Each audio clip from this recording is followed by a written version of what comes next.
Yeah, hey, welcome again. Sorry for the quick video, but just had some time on my hands and something to say. Okay, so this video is just about what's better to deliver out of, an LLV or a POV. Just put some thoughts out there. Some of you might be considering taking a position and you have a choice between a POV route or an LLV route, a POV office or an LLV office, I should say, and like, what would you prefer? Okay, so obviously this is not the only thing to consider. There are lots of considerations to make, like where you're delivering, what the office is like, good people, bad people, but it is something to consider. All right, so here we go. Pros for the LLV. So one thing about the LLV is the height. It's got a nice height. You have to step up into it. It's easy to reach into the mailboxes. You don't have to like really reach up high. If the mailboxes are at the correct height, it's the perfect height for that. Turning radius. It has a very short wheelbase and the front wheels are closer together than the back wheels, so it really turns on a dime. Easy to navigate in those tight driveways. It is right-hand drive, right? You don't have to worry about buying a right-hand drive or converting it. It's already right-hand drive. It was made that way. Ergonomics. So it was built to deliver mail. You've got a tray next to you. You've got lots of space in the front, good deal of cargo space in the back, you know, not a lot of wasted space. It's very good for delivering mail in nice conditions, and a decent cargo volume. It has about, I think, 120 cubic feet, which isn't as much as, say, a big minivan like a Pacifica or something like that, but it's pretty good size for such a short vehicle. I know like my car has, like, with the seats down, something like 80 cubic feet, so way less than 120. So decent cargo volume. And since it belongs to the post office, you don't have to pay for the gas or the repairs. If it breaks down, the post office has to get it fixed, right? They give you a gas card to go fill it up with gas. You're not the one paying for that. So that's a good thing. Cons for the LLV would be that the safety features are from the 80s. There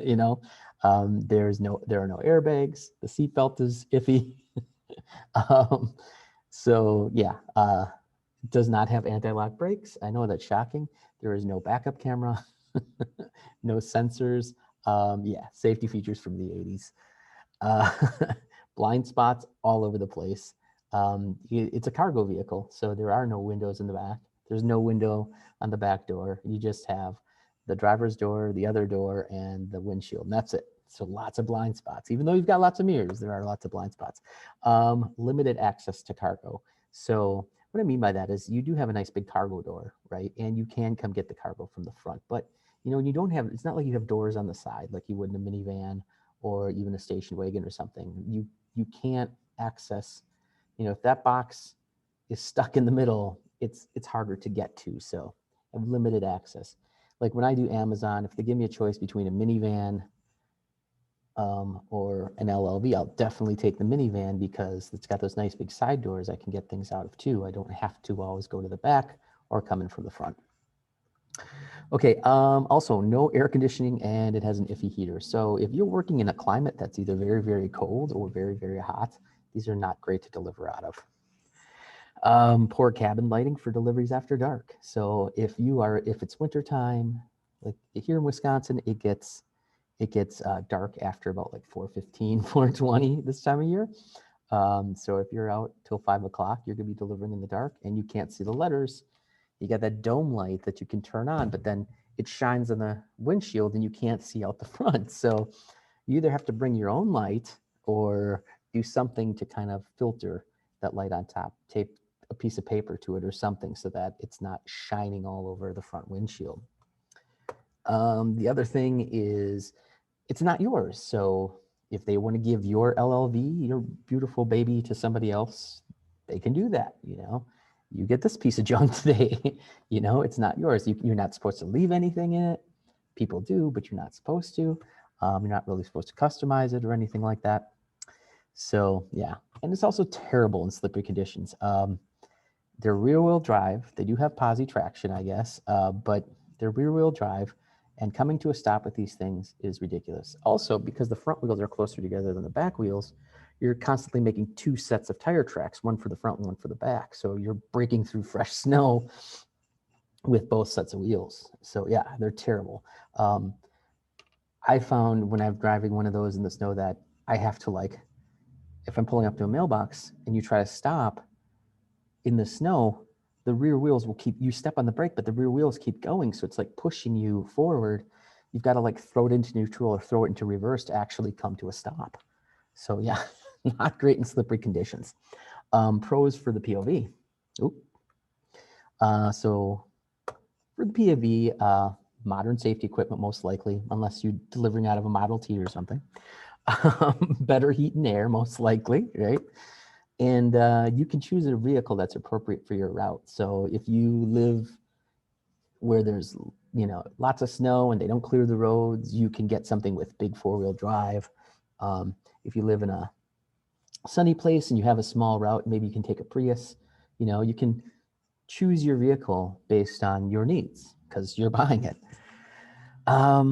It's yours. So you want to customize it, you know, you want to put on new seat covers, you know, you want to put in a nice stereo, whatever, it's yours. You can do that. Fewer blind spots with an asterisk. Yeah, when you do, you know, it does have more windows, right? You probably have glass in the back. But, you know, obviously if you're filled with packages, that's going to be compromised at least for a little while in your vehicle. But it should have, you know, fewer blind spots than an LLV for sure. And easier access to the cargo area because, again, if you have like a four-door with a hatchback, you've got lots of ways to get at those packages. And also it could be profitable. So, you know, you get paid 70-something cents per mile when you're delivering from your own vehicle. So if you have a reasonably cheap vehicle that's reliable and okay on gas, you can actually make a little bit of money. Now, if you go buy a brand new right-hand drive Jeep, you're going to spend a lot on tires and gas. You're going to pay, you know, you're going to be paying almost $1,000 a month for a car payment. Yeah, then you're not going to make your money back. But again, if you buy something reasonable, you know, spend like $3,000 on a used SUV or a station wagon or something, and it gets okay mileage, you know, you can actually make money, you know, as long as it's reliable. Yeah. Cons for a POV. So the downside, if it breaks, you have to get it fixed. That's the big one, you know. If you have a breakdown in an LLV, they'll bring you another LLV and you'll have to move the stuff over, and then a tow truck will take that off to get fixed. But if it's your own car, that's on you. You've got to figure it out.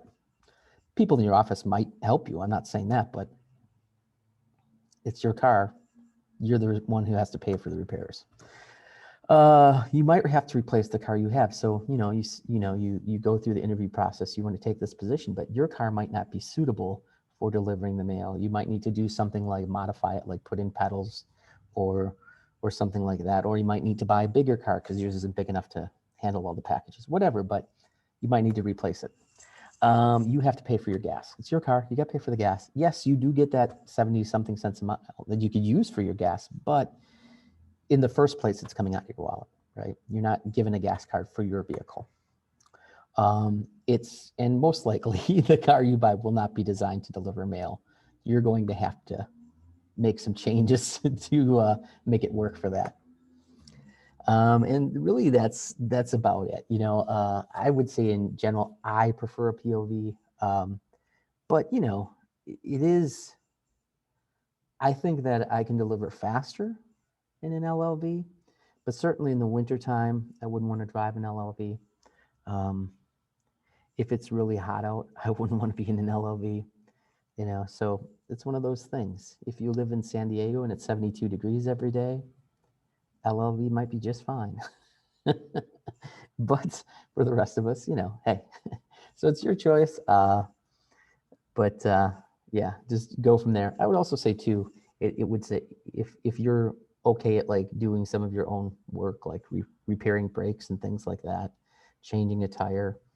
If you're kind of a mechanical person, it's, you know, owning a POV is a little less stressful, I would say, than someone who really doesn't want to deal with that. Because yeah, if you have an LLV, you're not the one dealing with it. Okay, we'll talk to you later. If I can stop the video. All right, have a good day.